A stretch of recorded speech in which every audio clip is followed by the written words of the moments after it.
South Africa's apartheid regime is known around the world, but most people only know the surface.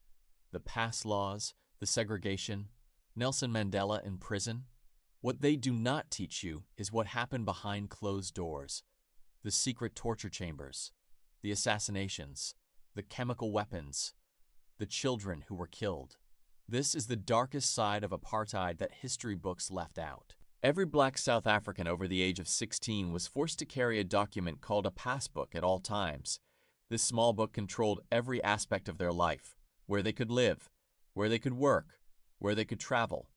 If you were found without your passbook, you were arrested immediately. Between 1948 and 1990, over 17 million black South Africans were arrested simply for not having their passbook on them. That is not a typo. 17 million people arrested for carrying the wrong piece of paper. The apartheid government did not just separate people by law. They physically moved entire communities off their land. Sophiatown was a vibrant, multiracial neighborhood in Johannesburg, where black South Africans owned property and built lives. In 1955, the government sent in bulldozers and demolished the entire area. Families were loaded onto trucks and dumped in a township called Meadowlands far outside the city. The government then built a white suburb on the same land and named it Triumph, which means triumph in Afrikaans. What most people do not know is that apartheid had a secret torture program run by the security branch of the police. Thousands of political activists were detained without trial and tortured in secret facilities. Electric shocks, suffocation, sleep deprivation for days. Many were thrown out of windows of police buildings, and the government called it suicide. The most famous case was Steve Biko, a young black consciousness leader who was beaten so severely by police in 1977 that he died from brain damage. He was 30 years old. The police officers responsible were never convicted. This is the part that shocked the entire world when it was revealed. In the 1980s, the apartheid government secretly developed one of the most disturbing biological and chemical weapons programs in history. It was called Project Coast, and it was led by a doctor named Wouter Besson, who became known as Dr. Death.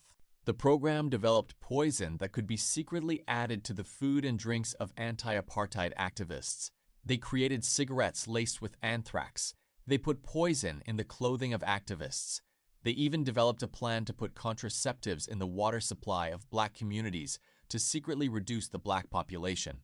Perhaps the most disturbing truth about apartheid is how many children were killed.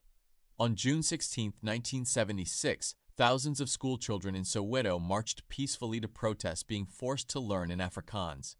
The police opened fire on them. The first person killed that day was Hector Peterson. He was 12 years old.